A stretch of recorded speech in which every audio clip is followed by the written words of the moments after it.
30 second श्वास नहीं रोक सकते, किंतु प्राणायाम करोगे तो लगभग 2 मिनट तक श्वास रोक सकते हो। कईयों को हमने ऐसा देखा है जो 5-5 मिनट तक जल में रह जाते हैं, ये अभ्यास से। और जब इस समय में कुछ भी खा लेने वाले जीव अगर 5 मिनट तक सांस रोक ले, तो उस समय में ध्रुव जी जैसा नारद का शिष्य जिता श्वासो हो गए। श्वास जो पिया तो छोड़ा ही नहीं, महत्त्व को प्राप्त हो गए। और महत्त्व को अपना लेने के कारण श्वास पी छोड़ी नहीं, तो पूरी सृष्टि का वायु का संचार बंद हो गया। मतलब ध्रुव जी श्वास नहीं ले रहे हैं तो किसी जीव को श्वास नहीं ले पा रहा है, सब घबरा रहे हैं। देवता लोग घबराकर ब्रह्मा जी के शरण में गए, ब्रह्मा जी घबराकर भगवान के यहाँ गए, तो क्या देखा कि भगवान दरवाजे पर खड़े हैं वैकुंठ के। प्रभु आप यहाँ क्यों खड़े हो?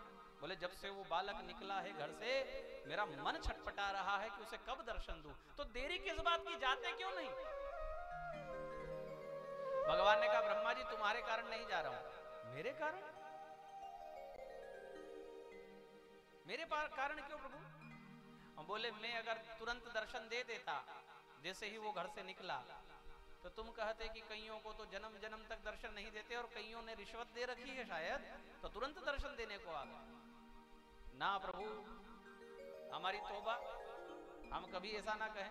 आप जाइए। और भगवान नारायण, ये भगवान का श्री हरि अवतार है। जो सुखदेव जी ने अवतार गिनाए हैं उसमें ये 23वां अवतार है, श्री हरि अवतार। और इस श्री हरि अवतार में भगवान ने 2 लीलाएं की है, एक गज का उद्धार और एक ध्रुव जी को दर्शन। हरि है ना हरने वाले, भक्त के पाप ताप संताप को हरने वाले हरि। हरिरित्यक्षर द्वयम, जिसकी जिह्वा पर ये 2 अक्षर है ह और रि, उसके सारे पाप हरण हो जाते हैं। भगवान ने गजराज का भी उद्धार किया, वो भी ह बोल पाया, री तो उसके मुंह में ही रह गया। और यहां घनघोर वन में सूर्य की किरण भी जमीन पर नहीं पड़ रही थी, इसलिए प्रकाश तो कुछ था ही नहीं, ऐसा सघन वन था, वो बड़ा अंधेरा था। किंतु जब भगवान वहां प्रकट हुए तो एक ऐसा नीला प्रकाश वहां फैल गया, और उस प्रकाश में ऐसा सुंदर बालक जिसके अलकावली बड़ी बड़ी हो गई है, उसके वक्षस्थल तक उसके बाल आ रहे हैं और उसके सुंदर नेत्र हैं। बाल तो बढ़ गए तपस्या करने के कारण, किंतु मुखड़े पर एक ऐसा उजाला आ चुका है ध्रुव जी के, एक ऐसा तेज आ चुका है जिसको देखकर भगवान भी रीझ गए। मानो मेघ गर्जना करे ऐसी आवाज में भगवान कहते हैं पुत्र ध्रुव। ध्रुव जी ने आंखें नहीं खोली। भगवान फिर कहते हैं पुत्र ध्रुव, नेत्र खोलो पुत्र। भगवान ने नेत्र नहीं खोले, ध्रुव जी ने नेत्र नहीं खोले। 2-3 बार हो गया। भगवान ने कहा ये तो हद हो गई, मेरे ही दर्शन के लिए लालायित है और मैं ही सामने खड़ा हूं और ये नेत्र नहीं खोल रहा। तब भगवान ने क्या किया कि जो वो झांकी हृदय में बसी हुई थी ध्रुव जी की, उस झांकी को खींच लिया। स्वयं ही तो बैठे हैं वहां, हमारे अंदर भी वही है, हमारे बाहर भी वही है। वो चाहे जिस चीज को खींच ले, श्वास ही जो खींच ले, उसको अपनी झांकी खींचने में क्या है। जब झांकी अंदर दिखाई नहीं दी ध्रुव जी को तो छटपटाए, नेत्र खुले और वही झांकी सामने देखी तो तुरंत उठकर खड़े हो गए, हाथ जोड़ लिए।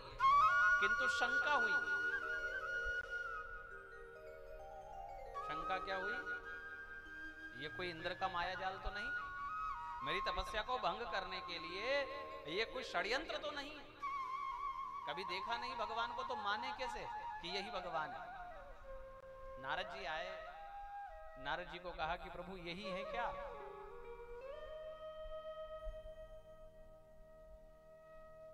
गुरु गोविंद दोनों खड़े।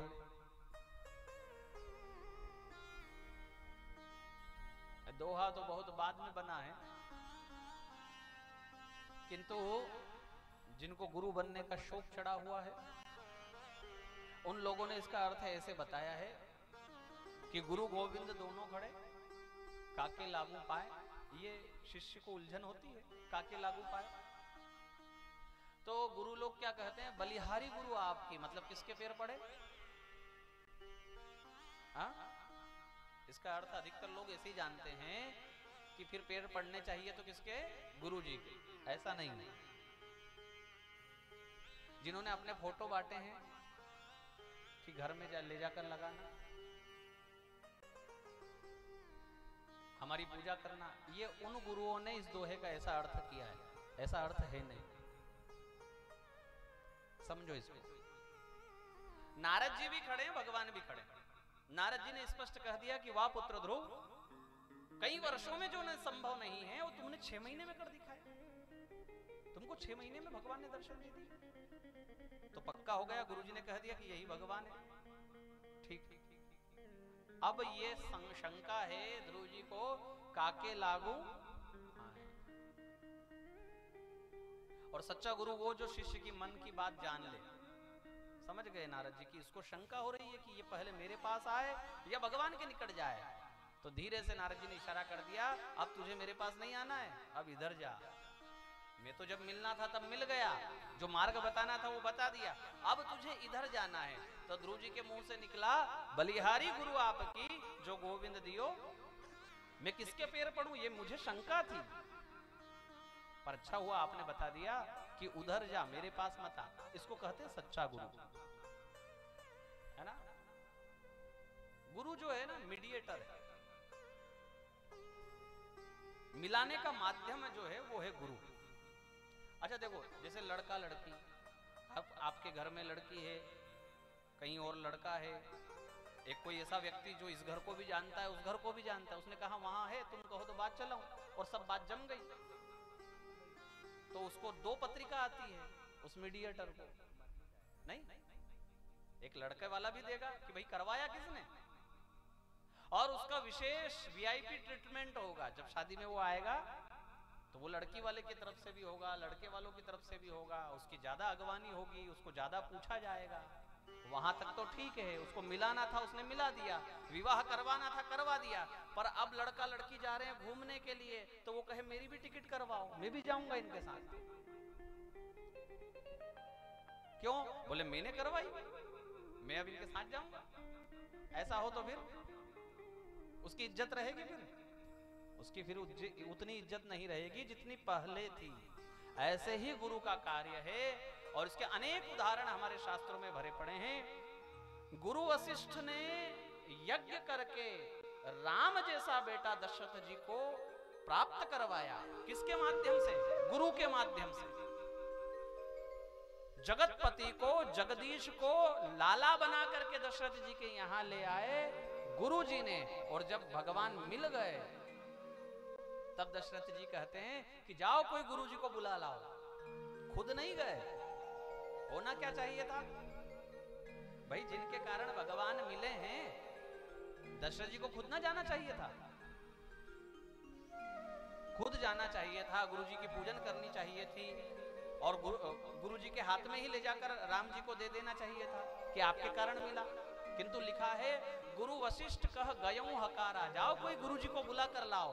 भगवान को नहीं छोड़ा दशरथ जी ने। गुरु का कार्य है भगवान से मिला देना, और भगवान से जब मिल जाए तब बीच में बैठे रहना, ये गुरु जी का काम नहीं है। तो जितने फोटो बांटने वाले हैं ना, ये सारे नकली गुरु जी है भैया, बुरा मत मानना है। जो खुद अपना फोटो बांटे कि जाओ ये भगवान की बराबरी पर लगाना, पूजा करना, हमारा पूजा करना, कहीं तो इतने बढ़ गए थे कि उन्होंने अपनी चालीसा भी छपवा दी थी।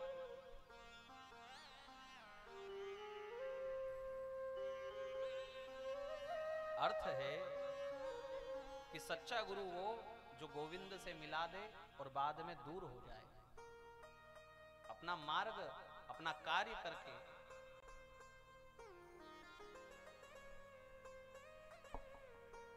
ध्रुव जी ने भगवान के निकट गए, हाथ जोड़े और आंखों में आंसू भराए।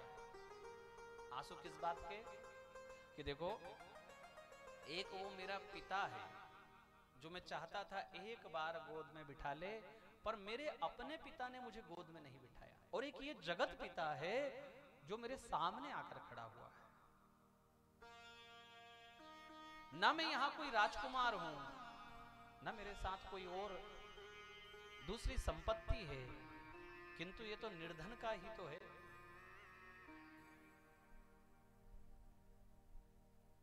जानो रे मैंने निर्धन को धन राम, निर्बल को बल राम, निर्धन को धन राम। मीराबाई ने गाया। हाथ जोड़कर खड़े, कुछ बोल नहीं पा रहे हैं, क्या बोले? बताओ क्या बोलना चाहिए? कोई साधारण गांव का अनपढ़ आदमी, उसके घर कोई बहुत अच्छा पढ़ा लिखा आ जाए तो उसको समझ नहीं आता बोलना क्या है। हाँ, कुछ भी बोलेगा तो ये उसका भाव है, ये उसकी झिझक है, ये उसका संकोच है। ध्रुव जी को पता है भगवान की स्तुति करनी है, किंतु स्तुति में कहना क्या है? मैं कहीं पढ़ने गया क्या? 5 वर्ष का बालक कहीं स्कूल गया हो, कोई विद्यालय गया हो, तो उसको शब्दों का खेल याद हो तो कुछ भी कह दे भगवान को। हाँ, कोई भी स्तुति कर दे, कोई भी श्लोक सुना दे, किंतु कुछ आता ही नहीं तो कहे क्या? हर घट में बैठने वाले घट घट व्यापी घनश्याम जान गए कि ध्रुव के मन में चल रहा है कि वो मेरी स्तुति करे, किंतु बेचारे के पास शब्द नहीं है तो करे कैसे? इसलिए भगवान ने अपना वेदमयी शंख, हाथ में शंख रखते ना, पस्पर्श बालम कृपया कपोले, ऐसा वो शंख कपोल पर छुआया, ऐसे छुआया गाल पर। 4 वेद के ज्ञाता हो गए 5 वर्ष की उम्र में ध्रुव जी। 4 वेद आत्मसात हो गए, शब्दों से खिलवाड़ करने लगे। ऐसे होते भगवान का ज्ञान। कोई कोचिंग नहीं देते भगवान। ब्रह्मा जी को बनाया ना, तो ब्रह्मा जी को कोई कोचिंग नहीं दी कि शाम को आना मेरे यहाँ 5 से 7 तो मेरा ज्ञान तुमको पा जाए। मात्र संकल्प से कि ये मुझे जाने, और ब्रह्मा जी जान गए। ये ध्रुव मुझे जाने, और ध्रुव जान गया। और फिर क्या सुंदर स्तुति करने लगे। योऽन्तः प्रविश्य मम वाचमिमां प्रसुप्तां संजीवयत्यखिल शक्तिधरः स्वधाम्ना अन्यांश्च हस्तचरण श्रवणत्वगादि प्राणान्नमो भगवते पुरुषाय तुभ्यम्। हे प्राण रूपी परमेश्वर, आपको नमस्कार है। कौन से भगवान को प्रणाम किया? जिस भगवान को ध्रुव जी ने नमस्कार किया वो आपके भी अंदर है। प्राणान्नमो भगवते पुरुषाय तुभ्यम। हे प्राण रूपी परमेश्वर, आपको नमन है। योऽन्तः, आप ही मेरे अंदर प्रवेश करके, प्रविश्य मम प्रसुप्तां वाचाम इमाम, मेरी सोई हुई वाणी को आप जागृत करते हो। आजकल ऑपरेशन से बच्चे होते हैं, रोए नहीं कभी, तो डॉक्टर उसको मारकर रुलाते हैं, क्योंकि वो रोएगा तो उसकी आवाज खुलेगी। उसको आवाज नहीं होती। गर्भ में उसको नेत्र होते हैं, गर्भ में उसको खानपान होता है, उसका मुंह होता है, उसके कान होते हैं, सुनाई भी देता है, दिखाई भी देता है, समझ भी सब आता है, किंतु आवाज नहीं होती। और जब मां के गर्भ से वो बाहर आता है तो उसकी सोई हुई वाणी को जागृत करने वाला कौन? और 5-7 बार डॉक्टर मारे और वो ना रोए तो एक क्षण लगेगा डॉक्टर को बोलने में कि बालक तो हुआ है किंतु गूंगा है। इसलिए यहां उस उन्नत विज्ञान को एक श्लोक में ध्रुव जी ने रख दिया। मेरी सोई हुई वाणी को आप ही जगाते हैं। मतलब ये देने वाला कौन वाणी? निर्मल वाणी पाकर तुझसे नाम न तेरा गाया।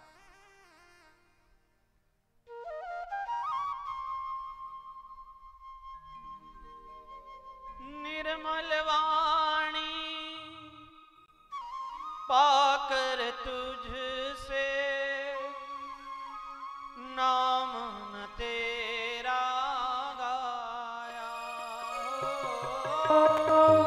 निर्मल वाणी पाकर तुझसे नाम न तेरा गाया।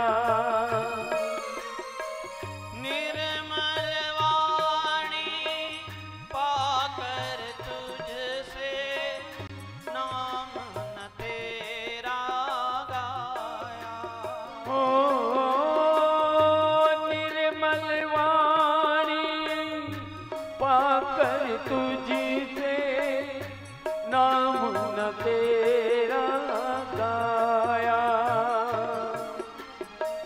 नयन मूंद कर हे परमेश्वर कभी न तुझको ध्याया।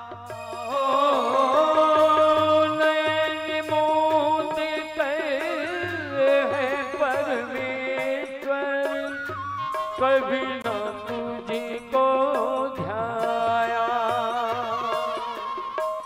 मन वीणा की तारे टूटी।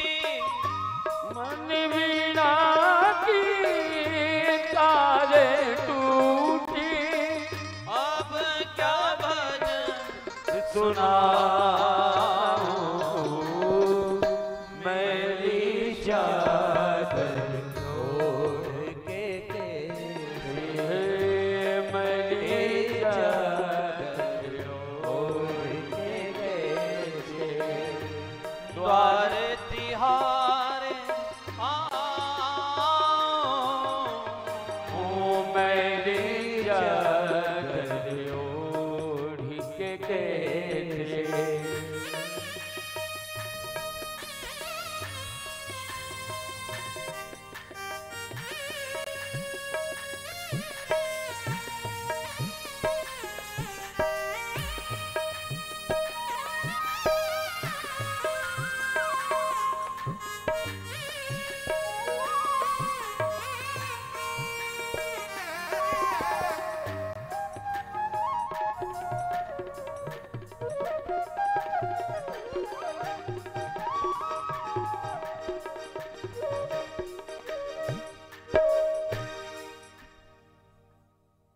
तो भगवान ने वाणी दी तो उसका गुणगान करने में इसे लगाया जाए।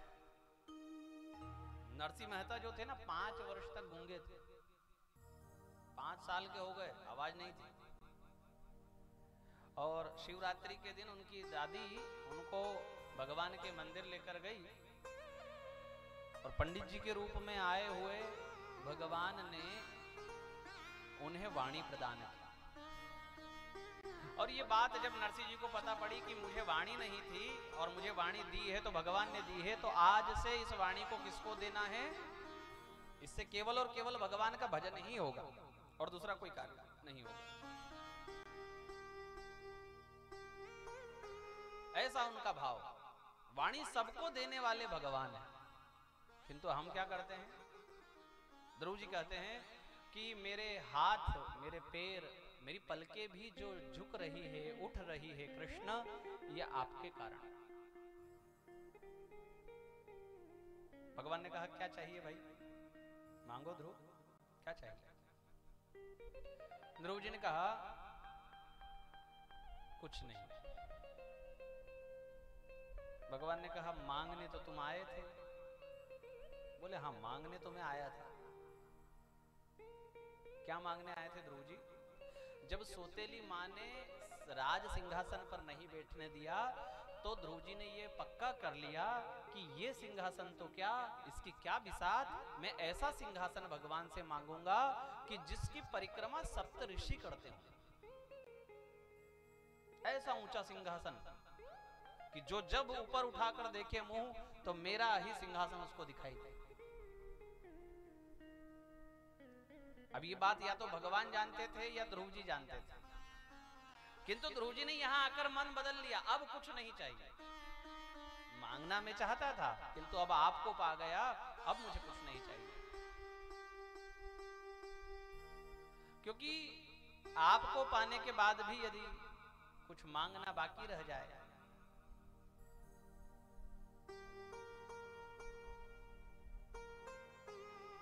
भगवान ने कहा वो तो तुमको मिलेगा ही, जो तुम सोच कर आए थे वो तो तुमको मिलेगा ही। मैं क्या दूं ये बताओ। ध्रुव जी ने कहा बस नाथ, इतना तो दे दिया आपने, और क्या चाहिए? पूरा ब्रह्मांड मेरी परिक्रमा लगाएगा ऐसा आसन आप मुझे दे रहे हो, इसके अलावा भी क्या मांगू?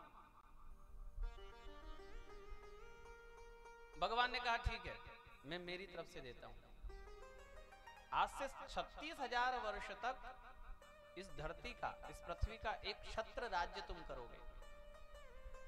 यहां से जब तुम अपने घर को जाओगे तो तुम्हारी सौतेली माता सहित तुम्हारे पिताजी तुम्हारा अगवानी करेंगे, तुम्हारा स्वागत करेंगे। और जब 36,000 वर्ष पूरे हो जाएंगे तब तुमको मृत्यु नहीं होगी, सशरीर तुम मेरे धाम को आओगे। मृत्यु के सिर पर पैर रखकर तुम मेरे धाम को आओगे। कितना दिया भगवान ने? बिन मांगे मोती मिले। 36,000 वर्ष तक एक क्षत्र राज्य पृथ्वी का, और मौत भी नहीं होगी। दुनिया तेरी हो जाएगी। सौतेली मां पहले विपरीत थी, पिताजी विपरीत थे, ऐसा होता है कि नहीं हमारे साथ? हमारे साथ भी ऐसे ही होता है। एक कोई बोलता है तो दूसरा नहीं बोलता है। कभी अपने भी हमसे विमुख हो जाते हैं। भक्तों के साथ तो ऐसा अधिकतर होता है। कभी देरानी बोल रही है तो जेठानी नहीं बोलेगी, कभी बड़ा भाई बोल रहा है तो पड़ोसी नहीं बोलेगा, कभी मामा जी को बल भरा जाएगा। ऐसा होता है कि नहीं? ये जो है ना सब पत्ते हैं, ये विशाल वृक्ष के पत्ते हैं, आपके रिश्तेदार, नातेदार, दुनिया वाले। अब बताओ, कोई पत्तों को पानी देगा तो पेड़ पनपेगा क्या? पेड़ कब पनपता है? जब जड़ को पानी मिलता है। और जड़ क्या है? जड़ है भगवान। एक जड़ को पानी मिल जाने से पूरी दुनिया आपकी हो जाती है। अलग अलग किसी को मनाना नहीं पड़ता। इसलिए संतों ने भगवान को पकड़ा। दुनिया चाहे रूठ जाए चलेगा, किंतु भगवान नहीं रूठे। मीरा भाई को तो जहर का प्याला दे भेजा ना, खुद अपने पति ने, जाओ ये इसको पिला देना। वो पिएगी जहर, उसको दिखेगा ये जहर है तो वो पिएगी क्या? बोले इसमें तुलसी छोड़ दो। तुलसी देख करके वो पी जाएगी। लाज जा रही है हमारे कुल की, संतों के साथ नाचती है। महारानी होने के बाद भी हमेशा बाहर रहती है, मंदिरों में रहती है, कुल की मर्यादा जा रही है। तो जहर में तुलसी देकर सखी ने कह दिया कि मीरा मत पी, ये जहर है। मैंने सुना अपने कानों से राजा ने तेरे लिए जहर भेजा है। बोले भेजा होगा सखी, किंतु इसमें तुलसी डली हुई है ना, मेरे केशव इसका पान कर गए तो ये तो प्रसाद हो गया ना। जहर रा प्याला राणा भेजा, देव मीरा ने जा। जहर रा प्याला राणा भेजा, देव मीरा ने जा। ओ जहर रा प्याला राणा जी भेजा, दे जो मीरा ने जा। कर चरणामत पी गई रे, कर चरणामत पी गई रे, कर चरणामत पी गई रे, कर चरणामत पी गई रे। तू जाने गोपाल, ओ तू जाने गोपाल। हो घुंघरू छम छमा छम छन नन नन नन बाजे रे, बाजे रे। हरि मंदिर रामाय बाई, मीरा नाचे रे। घुंघरू छम क्षमा छम छन नन नन नन बाजे रे हरि मंदिर रामाय बाई मीरा नाचे रे ओ मीरा नाचे रे या मेड़तड़ी नाचे रे ओ मीरा नाचे रे या मेड़तड़ी नाचे रे ओ घुंघरू छम क्षमा छम छन नन नन नन बाजे रे हरि मंदिर रामाय बाई मीरा नाचे रे घुंघरू छन छना छन छन नन नन बाजे रे हरि मंदिर रामाय बाई मीरा नाचे रे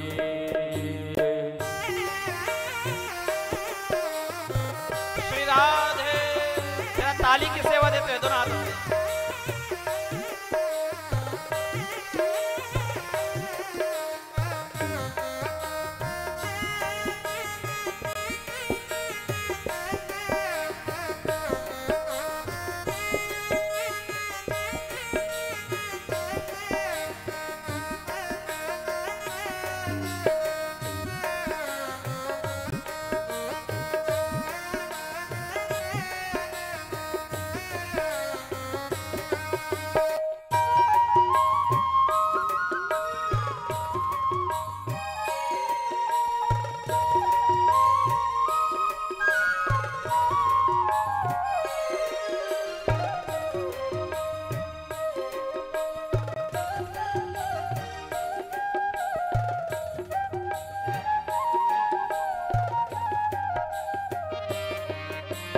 मीरा नाचे मेड़ते ने सखिया मंदिर मां मीरा नाचे मेड़ते में सखिया मंदिर मां मीरा नाचे मेड़ते ने सखिया मंदिर मां मीरा नाचे मेड़ते में सखिया मंदिर मां मीरा बजावे घूघरा रे मीरा बजावे घूघरा रे मीरा बजावे घूघरा रे मीरा बजावे घूघरा रे सखिया बजावे ताल ओ सखिया बजावे ताल ओ घुंघरू छम क्षमा छम छन नन नन नन बाजे रे हरि मंदिर रामा बाई मीरा नाचे रे ओ घुंघरू छना छन छन नन नन नन बाजे रे हरि मंदिर रामाय बाई मीरा नाचे रे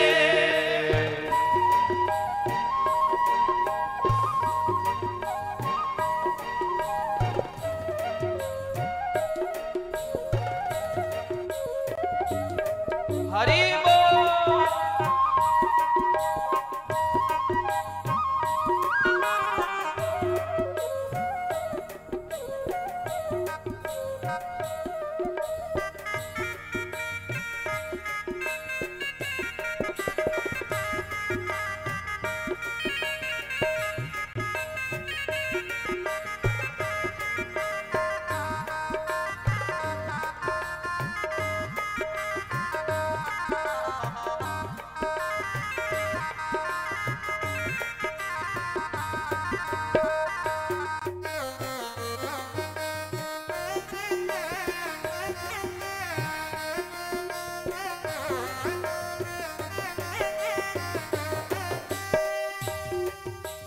सौंप पिटारा राणा भेजा देव मीरा ने जा सौंप पिटारा राणा भेजा देव मीरा ने जा सौंप पिटारा राणा भेजा देव मीरा ने जा सौंप पिटारा राणा भेजा देव मीरा ने जा खोल पिटारी देखियो रे खोल पिटारी देखियो रे खोल पिटारी देखियो रे खोल पिटारी देखियो रे माए बैठा गोपाल ओ माए बैठा गोपाल ओ घुंघरू छम क्षमा छम छन नन नन नन बाजे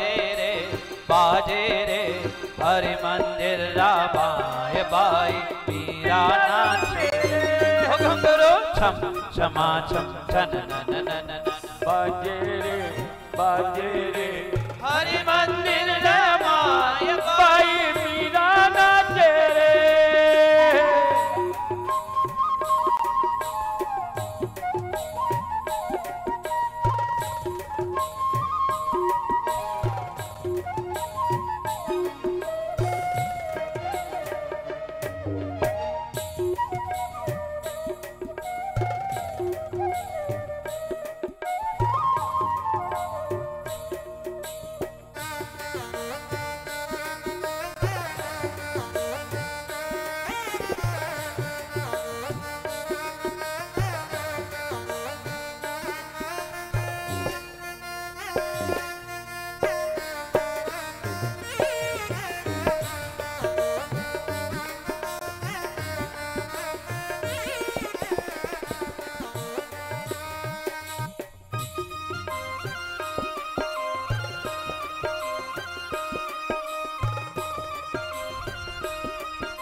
मीरा बायरी वीण तीरे सुन जो सिरजनहार मीरा बाई वीण तीरे सुन जो सिरजनहार मीरा बायरी वीण तीरे सुन जो सिरजनहार ओ मीरा बाई वीण तीरे सुन जो सिरजनहार। सब भगता ने दर्शन दीजो सब भक्ता ने दर्शन दीजो सब भगता ने दर्शन दीजो सब भक्ता ने दर्शन दीजो। द्वारिकारा नाथ ओ द्वारिकारा नाथ हो घुंघरू छम छमा छम छन नन नन नन बाजे रे हरि मंदिर रे माय बाई मीरा नाचे रे हो घुंघरू छम छमा छम छन नन नन नन बाजे रे हरि मंदिर रामाय बाई मीरा नाचे रे ओ हरि मंदिर रामाय बाई मीरा नाचे रे हो हरि मंदिर रामाय बाई मीरा नाचे रे हो हरि मंदिर रामाय बाई मीरा नाचे बोली द्वारिकाधीश की ऐसा पावन चरित्र मीराबाई का, ऐसा पावन चरित्र ध्रुव जी का। जैसा भगवान ने कहा वैसा ही हुआ। फूलों से स्वागत किया माता पिता ने ध्रुव जी का और आते ही राजगादी संभला दी। 36,000 वर्ष तक शासन किया। गंधर्वों ने भाई उत्तम को मार दिया तो भक्त होने के बाद भी कई गंधर्वों को ध्रुव जी ने मार दिया। जिनका अपराध नहीं था उनको भी मार दिया। ऐसा क्यों किया? संत लोग कहते हैं कि कोई लांछन न लगाए कि सोतेला भाई था तो उसका बदला नहीं लिया, आज सगा होता तो। सोतेली मां ने जो कहा था बचपन में उसका बदला आज जाकर ध्रुव जी ने लिया कि भाई मर गया, इनको कोई दुख ही नहीं। तो ऐसा कोई कहे नहीं, इसलिए ध्रुव जी ने हजारों हजार गंधर्वों को मार दिया। बाद में राजा मनु और उनके दादाजी ध्रुव जी के ब्रह्मा जी आकर ध्रुव जी को समझाते हैं कि पुत्र ये तुम्हारे योग्य नहीं है, ऐसा तुमको नहीं करना चाहिए। और देखो तो भगवान का दिया हुआ समय भी पूरा हो गया और साक्षात मृत्यु सिर नीचा करके तुम्हारे आगे बैठी है। अब तुमको भगवान का वो धाम पाना चाहिए जिसकी प्रदक्षिणा सप्तऋषि करते हैं, ब्रह्मांड जिसका चक्कर लगाता है।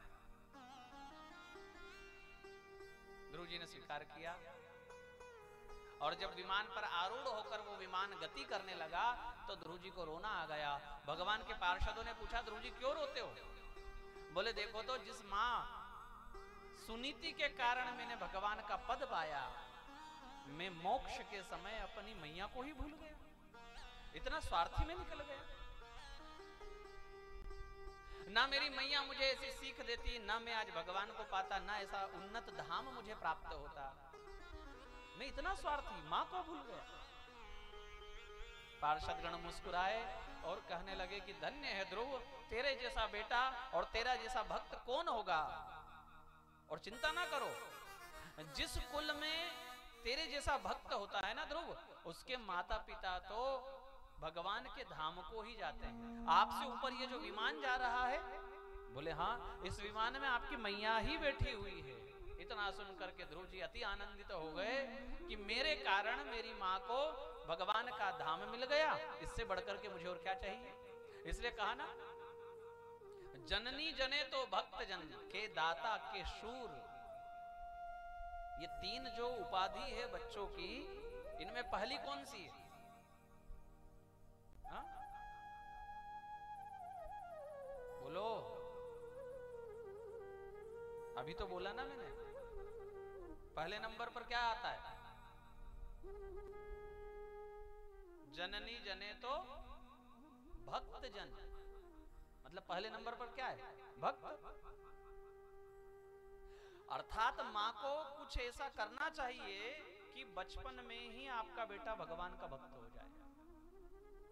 वो 12 साल का हो जाए, फिर आप उसको कहो मंदिर जा, तो वो कहे मुझे शर्म आए, मैं नहीं जाऊंगा। समझना बात गई हाथ से। बुढ़ापा हमने हाथ करके बिगाड़ा है। पहला प्रयास कि वो भक्त हो जाए। चलो कोई बात नहीं, ना हो पाया, माँ ने प्रयास करके देख लिया, तो दूसरा नंबर आता है दाता का। कम से कम उसको ऐसा तो सिखा दो कि उसका मुक्त हस्त रहे, देने में कंजूसी ना करे। इसमें भी आपका भला है। पर माताएं तो उसको और अवेयर ना सिखाती है, तो वो इतना अवेयर ना सीख जाता है कि बुढ़ापे में माँ को ही नहीं पूछे। माँ को इलाज करवाएंगे तो इतना पैसा लगेगा। अरे कौन पैसा लगा, ये तो यूं भी मरेगी। इसलिए हमको अगर हमारा बुढ़ापा सुधारना है तो ये जो शास्त्रों ने कहा है इसको ध्यान से समझे। अगर भक्त भी ना बना पाए, बेटा दातार भी ना बन पाए, तो आखिरी स्थिति है कि उसको शूरवीर बना दे। वो लड़ना ही जानता है अगर, तो उसकी दिशा मोड़ दी जाए, देश के प्रति उसका समर्पण करवा दिया जाए कि कम से कम ये सैनिक बन जाए, इसको भारतवर्ष आत्मसात हो जाए। और ये भगवान के मंदिर तो नहीं जा रहा है, दान भी नहीं दे पा रहा है, तो कम से कम भारतवर्ष की सेवा ये करे। ये माँ को प्रयास करना चाहिए।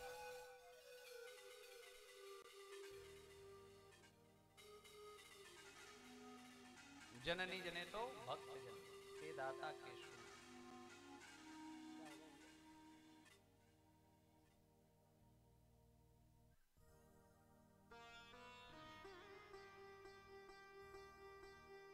देखो इसको चालू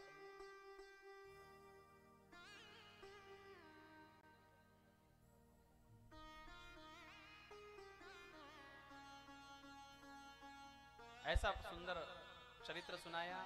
ध्रुव के पुत्र हुए अंग, अंग के पुत्र हुए वेन, वेन की जंघा के मंथन से भगवान पृथु का प्रादुर्भाव हुआ। बोलिए पृथु भगवान की जय।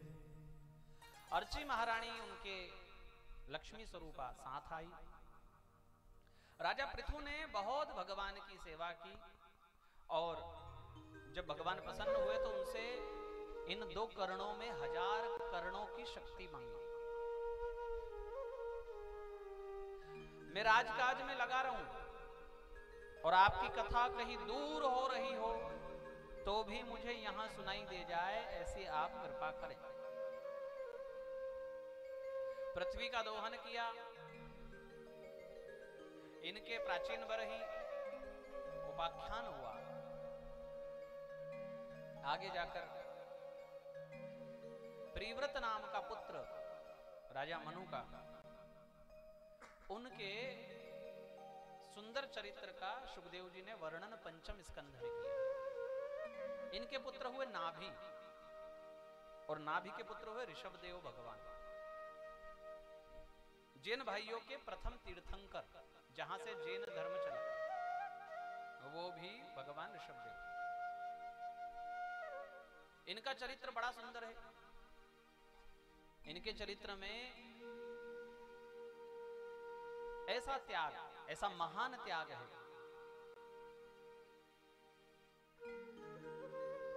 राज्य छोड़ा, राजपाट छोड़ा, यहां तक कि वस्त्र छोड़े।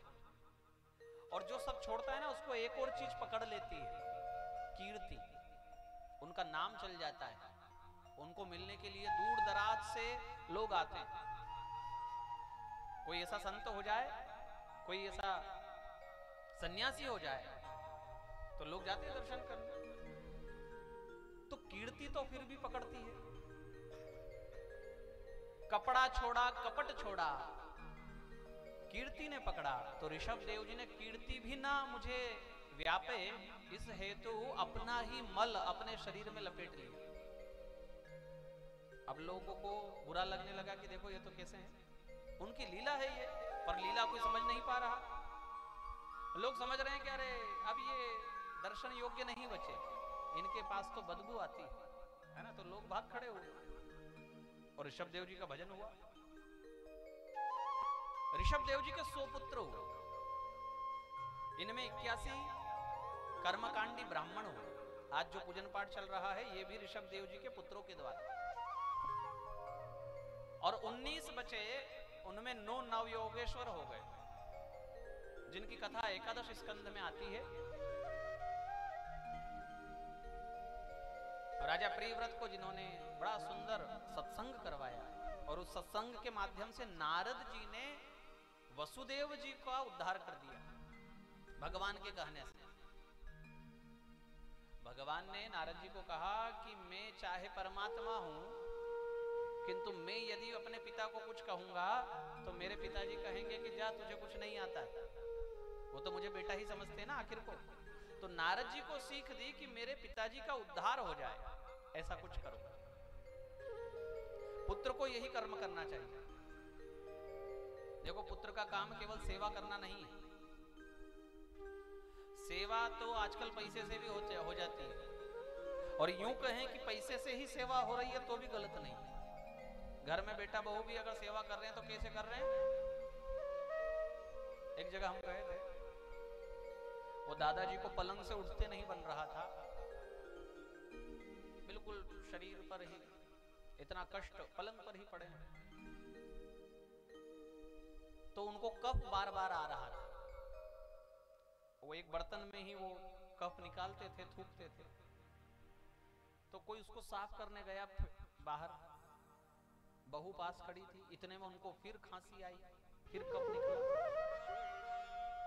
तो बहू ने दोनों हाथ कर दिए आप ससुर जी को कि आप पिताजी हाथ में, मैं हाथ साफ कर लूंगी। मैंने कहा क्या देखो, ऐसी बहू किसको मिलेगी, कितना ये भाग्यवान है। बहू हाथ साफ करने गई। मैंने कहा बाबा धन्य हो आप,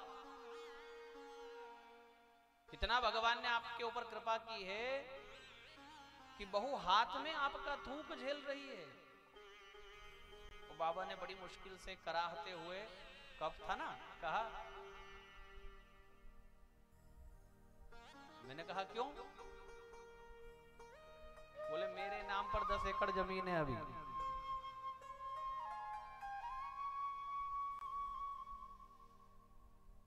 ऐसा होता है। सेवा जो होती है ना, पैसे से होती है। अपने नाम पर कुछ है तो 3 बेटे हैं ना, तीनों हलवा खिलाएंगे। हाँ, कोई गाजर का खिलाएगा, कोई बादाम का, और सब उनके नाम करके देख लो। 4 बेटे हैं, चारों को कुछ दे दो। एक भी बेटा यदि है, किंतु यदि सेवा करवानी हो तो अपने नाम रखो, और मन परमात्मा में लग गया तो छोड़ो झंझट, सब दे दो। जाही विधि राखे राम, ताही विधि रही।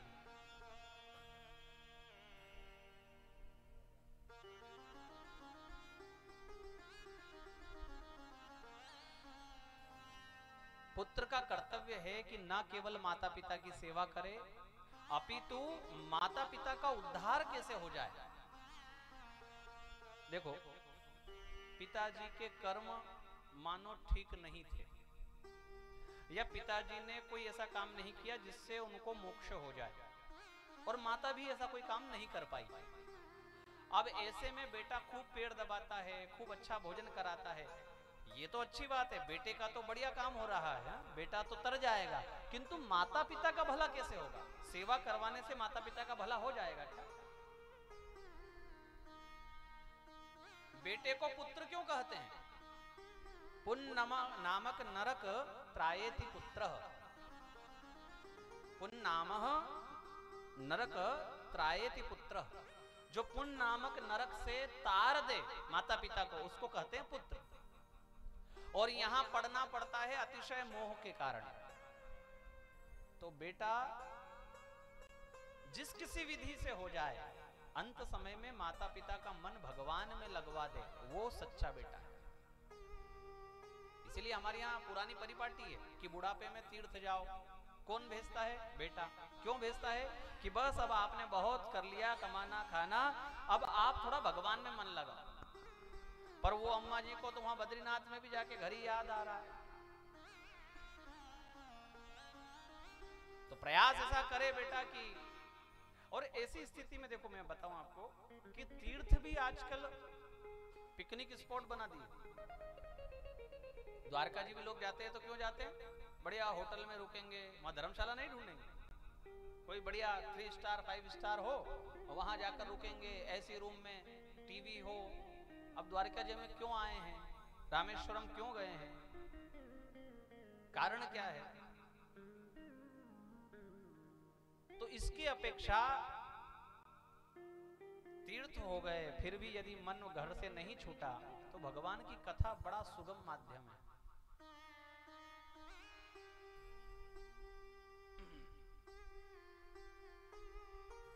सबसे सुगम माध्यम है, सरल माध्यम है भगवान की कथा। सहज इससे भगवान में मन लग जाता है। आप कितने घंटे बैठते हो? देखो 4 घंटे। आप बद्रीनाथ में मंदिर में बैठ सकते हो 4 घंटे? द्वारिका जी में बैठ पाओगे? अरे छोड़ो, घर में सोफे के ऊपर पंखा चालू करके, एसी चालू करके 4 घंटे सोफे पर बैठकर बताओ। किंतु भगवान की कथा में इतनी ताकत है, जो घर में सोफे पर ना बैठे 2 घंटा लगातार, वो भगवान की कथा में 4 घंटा कब बीत जाए उसको पता ही ना पड़े। ये भगवान की कथा की ताकत है। जो मूर्ति द्वारिकाधीश की दर्शन कई बार कर लिया पर नहीं बैठ पाई अंदर, पर एक बार ध्रुव जी की कथा आपने सुनी और वो मूर्ति हृदय में बैठ गई, तो बड़ा कौन हुआ? न धाम न तीर्थ न पूजन न पाठ, भगवान की कथा ही ऐसा माध्यम है जो सहज जीव को पकड़कर भगवान के चरणों में लगा देता है। इन 4 घंटों में 4 पल भी यदि भगवान के चरणों में मन लग गया तो जीवन सफल। ये धीरे धीरे हमको कहां ले जाएगा? ये आज का किया हुआ पुण्य, ये आगार परिवार के द्वारा की हुई कथा, और इसमें मन लगाकर यदि हमने श्रवण किया तो ये हमको कहां ले जाएगा? जैसे कक्षाएं होती है ना, पहली पास कर ली तो सेकंड, है ना, वो हो गई तो थर्ड, कौन सी में आ गए? बोले हम 5वीं में आ गए, अब हमने 6ठी की परीक्षा दे दी। ऐसे ही आध्यात्म के मार्ग में परीक्षाएं होती है, कक्षाएं चलती है। जो बच्चा 5 साल की उम्र में उसका मन हनुमान चालीसा में लग रहा है, भगवान के दर्शन करने में उसका मन लग रहा है, ऐसे बच्चे भी आपने देखे होंगे। इसका अर्थ है कि वो पहली कक्षा पास करके आ रहा है पूर्व जन्म में, तभी तो उसका इस कच्ची उम्र में भगवान में मन लग रहा है। और हम 60 साल के हो गए तो भी हमारा मन नहीं लग रहा है। कोई हमको कहे सुंदरकांड का पाठ कर लो तो हमको लगे कि कौन बैठेगा 1 घंटा यहाँ। इसे धीरे धीरे धीरे जो करते रहोगे भजन धीरे धीरे, तो मिल जाएगा वो श्याम धीरे धीरे। थोड़ा भजन थोड़ा भजन, आज के 4 घंटे, ये 7 दिन का समय, ये आपको आध्यात्म के मार्ग में और आगे ले जाएगा। इसलिए जितने भी यहाँ कोई बेटा बैठा हो, जिनके माता पिता हो, वो ये प्रयास करे, कोई बेटी बैठी हो, वो ये प्रयास करे कि मैं मेरे माता पिता को भगवान में लगा दूं। ये वास्तविकता में पुत्र होने के कर्तव्य का निर्वाह है। बहुत धन कमा करके और उन्हें देना, इससे माता पिता का उद्धार नहीं होगा। समय समय पर ऐसा कार्य करते रहो घर में, जिससे माता पिता का मन भगवान में लगा रहे। और कुछ नहीं तो छोटी सी एक सत्यनारायण भगवान की कथा कर लो, हा? थोड़ा सा हवन कर लो, कभी शिव जी का अभिषेक कर दो, कभी कहीं भागवत जी हो रही हो तो अपनी मैया को गाड़ी में बिठाकर वहां छोड़ आओ। ये कर्तव्य कर्म है। जितना जरूरी दुकान संभालना है, जितना जरूरी नौकरी करना है, उतना ही जरूरी ये कर्म है कि हम किस विधि से माता पिता का उद्धार करें।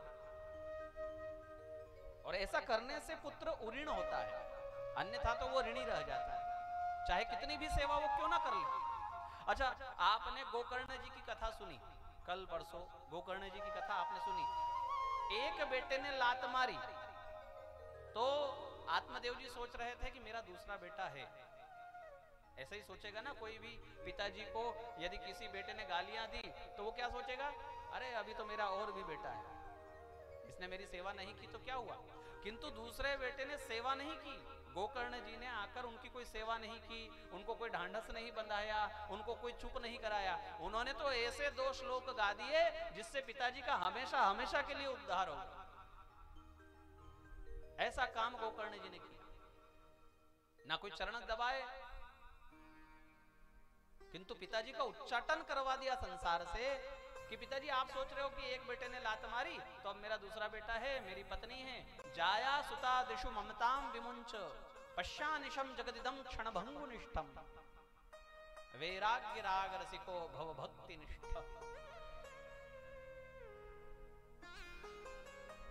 पिताजी को संसार बंधन से ही मुक्त करवा दिया। वही कृत्य भगवान कृष्ण ने नारद जी के माध्यम से वसुदेव जी का, अपने पिता का करवाया। कथा सुनवाई किनके मुंह से, नारद जी के मुंह से। और नारद जी ने जो कथा सुनाई वो इन्हीं नव योगेश्वर की है, जो ऋषभ देव जी के पुत्र है। बचे इनके 10 बेटे और 100 में से। इनको 10 दिशाओं का राज्य सौंपा। इनमें बड़े थे भरत, जो चक्रवर्ती सम्राट बने, 1000 वर्ष तक पृथ्वी का शासन किया और बाद में संसार से मुक्त हो गए। एक दिन बैठे बैठे लगा कब तक ये राजगादी पर बैठे बैठे हिसाब किताब करते रहेंगे, भगवान का भजन कब करेंगे। बच्चों को राजगादी देकर नेपाल में गंडकी नदी के तीर जाकर भगवान का भजन किया। एक कुटिया बनाई, वहीं रहते आराम से, कंदमूल फल का सेवन करते, गंडकी नदी का जल पीते और गायत्री जपते। एक दिन गायत्री जपते जपते मन में विचार आया कि देखो तो मेरे जैसा त्यागी कोई मिलेगा। हाँ, इतना बड़ा साम्राज्य, ऐसी पत्नियां, ऐसे बच्चे, मैं एक पल में छोड़ आया। भगवान का भोजन है अहंकार, और अच्छे कर्म का अहंकार जल्दी होता है, ध्यान रखना। दान देना सरल है, किंतु दान देने के भाव को पचाना बहुत मुश्किल है। बुराई का अहंकार बहुत कम होगा, अच्छाई का ही अहंकार होगा।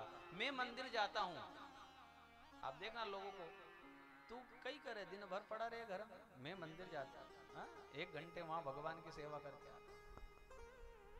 जो भजन करती ना माता है, उनको देखना, वो 4 लोगों को नहीं सुना जब तक उनको रोटी नहीं जी रही। भजन था मंदिर में, तू भी चलिया कर, तू कहीं घर में पड़ी रहे।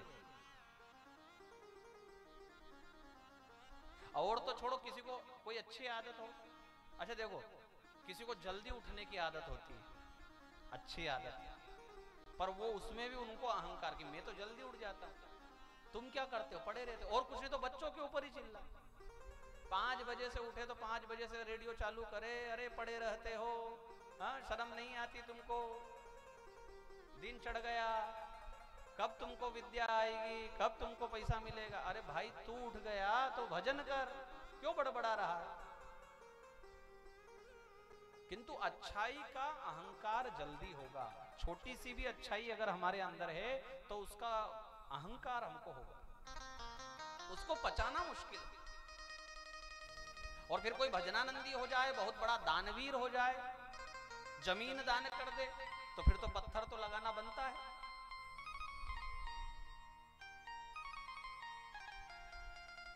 इस भाव को पचाना,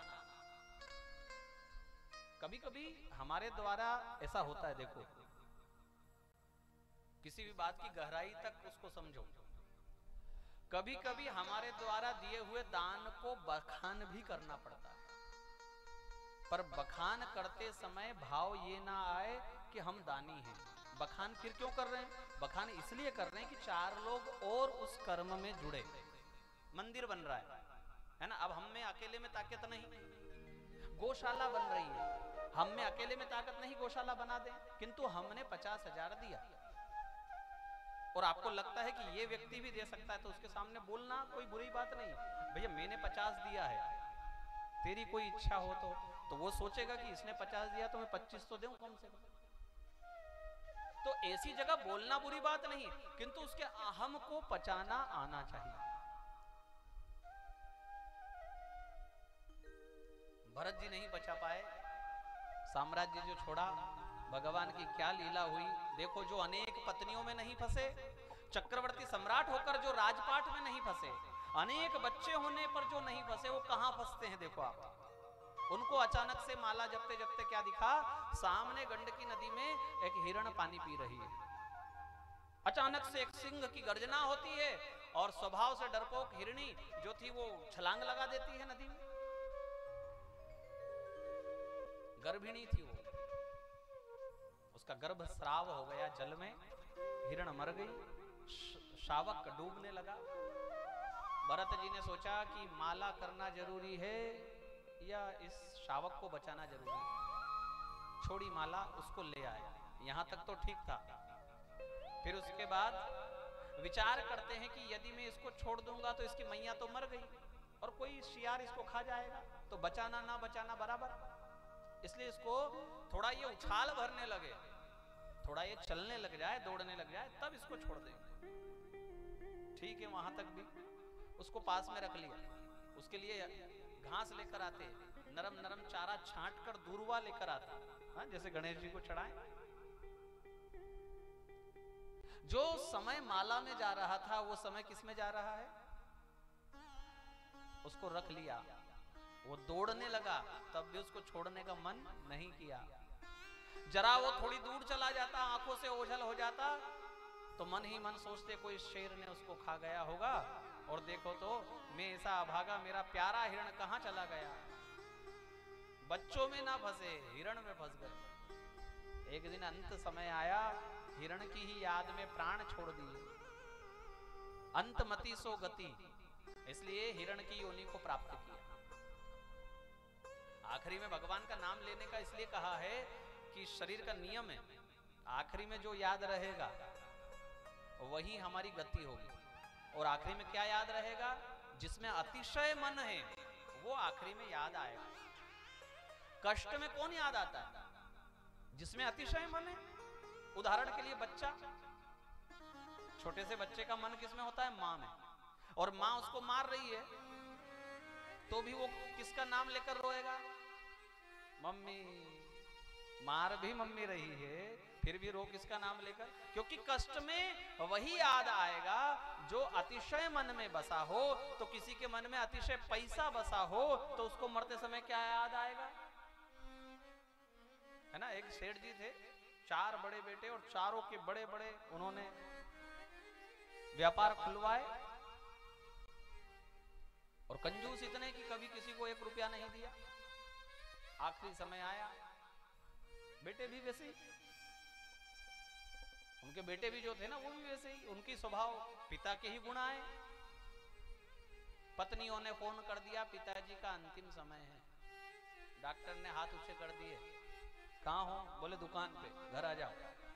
ठीक, चारों आ गए। अब वो बच्चों को देख करके पिताजी कुछ बोलने का प्रयास करे, पर अंतिम समय कैसे बोले? डॉक्टर पास में खड़े, छोटे बेटे ने कहा, पिताजी ने कोई धन कहीं रखा हुआ है, है ना, या तो किसी को दिया है या कहीं गाड़ा हुआ है, बोलने की कोशिश कर रहे हैं पर बोलते नहीं बन रहे। डॉक्टर को कहा कि भाई कोई प्रयास करो, बोले अब क्या, कुछ नहीं हो सकता, सेवा करो। फिर भी कोई उपाय हो, बोले उपाय तो है, किंतु अगर उपाय ना करोगे तो ये 1-2 दिन रहेंगे, और उपाय करोगे तो संभव है कि ये अभी मर जाए। बोल तो पड़ेंगे किंतु मर जाएंगे, क्या करें। तो चारों भाइयों ने आपातकालीन मीटिंग बुलाई। अब एक ने कहा कि मरना तो यूं भी है, आज चाहे कल चाहे परसों। तो छोटे ने कहा कि तो फिर ठीक है, करवाओ इलाज, हो सकता है कुछ ऐसा बोल दे जिसमें करोड़ों रुपए का फायदा हो। तो डॉक्टर को कहा कि करो उपाय। बोले इंजेक्शन लगेगा, उससे गर्मी बढ़ेगी शरीर में, ये बोल तो देंगे, कफ पिघल जाएगा, किंतु वो बोलना इनका हो सकता है आखिरी बोलना हो। हाँ चलेगा, आप तो लगाओ। डॉक्टर को पता था इनका स्वभाव, तो पहले ही बोल दिया कि 10,000 रुपए का है इंजेक्शन, लगाए, वरना बाद में तुम कहो कि इतना महंगा था। अब चारों भाइयों ने फिर विचार किया कि हाँ ठीक है, अब 10,000 में अगर करोड़ों रुपए का फायदा हो रहा हो तो लगाओ।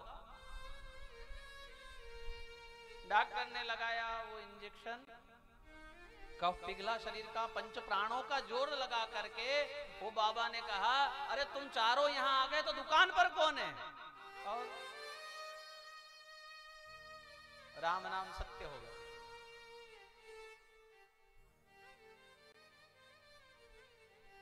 तो अंत मति सो गति, और मति में क्या रहेगा? जो जीवन भर जिसमें हमने मति लगाई है। ये बार बार भगवान का नामोच्चारण हमको संतों ने इसीलिए कहा है, घर से निकलो तो भगवान का नाम, घर में आओ तो भगवान का नाम, भोजन करो तो भगवान का नाम, भोजन पूरा हो गया तो भगवान का नाम, सोने जाओ तो भगवान का नाम, उठो तो भगवान का नाम। ऐसा इतनी बार क्यों बताया?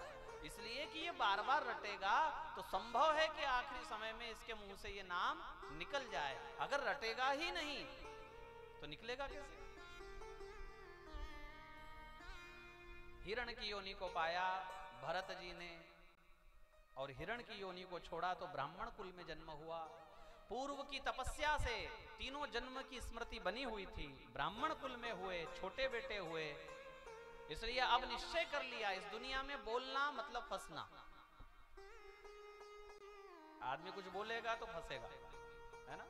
कहीं जाओ बड़ी जगह, कोई मीटिंग में जाओ, समाज के किसी बुलावे में जाओ और वहां कुछ बोल पड़े तो फंसे।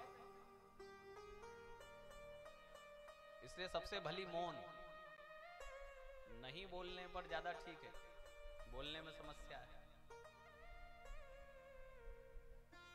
एक संत ऐसे पहुंचे हुए जो कह दे वो हो जाए। बहुत कम बोलते थे किंतु जब बोल देते तो वो हो जाता। उनकी सेवा में एक शिष्य था और वो भी बहुत तपस्वी हो चुका था, और गुरु की सेवा करते करते गुरु के गुण भी उसमें आ गए।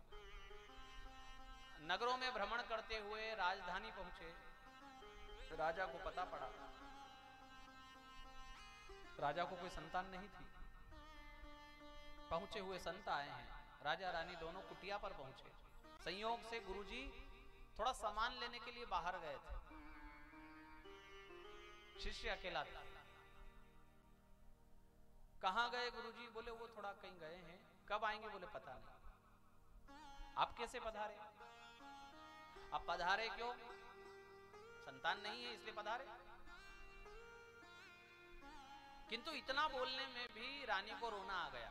माताओं की तो आदत होती है, रोएगी पहले बोलेगी बाद में, कोई कष्ट हो जाए तो बस। तो बहुत रोते हुए रानी ने कहा कि कोई संतान नहीं है। एक तो संत है ना, ब्राह्मण, भला ही किया दुनिया में सबका, तो हृदय पसीज गया। रानी का रोना देखा नहीं गया। गुरुजी नहीं है तो शिष्य जी ने ही कह दिया, चिंता ना करो, तुमको बेटा होगा। वो बड़े प्रसन्न हो गए कि इतने बड़े गुरु का शिष्य, दम तो इसमें भी होगा ना। एक फल दे दिया उसको कि जाओ बेटा होगा। और वो राजा रानी चले गए। वो बड़ा प्रसन्न हो गया शिष्य कि मैंने गुरु की गादी को संभाल लिया। गुरुजी जब आए तो बड़ा प्रसन्न होकर के गुरुजी को पूरी बातें बता दी। गुरुजी ने कहा, मूर्ख, तुझसे किसने कहा था कि उसको ये आशीर्वाद देना कि जाओ पुत्र होगा? तुझे पता नहीं है उस राजा रानी को कोई संतान है ही नहीं और 7 जन्मों तक नहीं। तो शिष्य ने कहा, फिर तो मेरी बात खराब हो जाएगी गुरुजी। बोले, नहीं, तेरी बात खराब नहीं होगी। तूने बोला है पुत्र होगा तो होगा, किंतु उसको पुत्र कौन होगा? तू ही मरेगा और तू ही उसके यहां पुत्र रूप में जन्म लेगा। अब तो लेने के देने पड़ गए। कहां तो भगवान को प्राप्त करने के लिए इतनी लंबी उम्र से गुरुजी की सेवा कर रहे थे, और अब ये कहां किसी को आशीर्वाद देने के चक्कर में फंस गए। ऐसा ही हुआ, वो शिष्य मरा और रानी को बेटा हुआ, किंतु पूर्व जन्म के तपस्या से उस बच्चे को, उस राजकुमार को, यह पता था कि मैं कौन था और आज राजकुमार बनकर क्यों आया हूं। और यह सब हुआ इसलिए क्योंकि मैं बोला। ना मैं बोलता कि जा तुझे पुत्र होगा, और ना मैं ऐसे फंसता। इस जन्म में कुछ नहीं बोलूंगा, तो राजकुमार कुछ बोले ही नहीं। राजा ने उसको गूंगा समझ लिया, बहुत उपाय करवाया, वैद्यों को बुलवाया, और आखिरी में तो राजा ने यह घोषणा करवा दी कि जो इसको बुला देगा उसको आधा राज्य में दे दूंगा। तो भीड़ लग गई, राजा परेशान हो गया भीड़ के कारण। तो राजा ने दूसरी घोषणा करवा दी कि जो इसको बुला देगा उसको आधा राज्य दे दूंगा, किंतु जो व्यर्थ में आकर परेशान करेगा और इसको बुला ना पाएगा उसको मृत्युदंड दे दिया जाएगा, मरेगा वो। अब भीड़ कम हो गई, क्योंकि लोगों को समस्या खड़ी हो गई कि प्रयास तो करें किंतु ना बोल पाया तो मरना पड़ेगा। ना ना, इससे तो वो गूंगा ही अच्छा है। राज्य का लालच भी सबको चलता मन में, किंतु करे क्या, मार देगा राजा। 5 वर्ष का बालक हुआ, शिकार खेलने को एक बार राजा गया तो अपने राजकुमार को भी ले गया।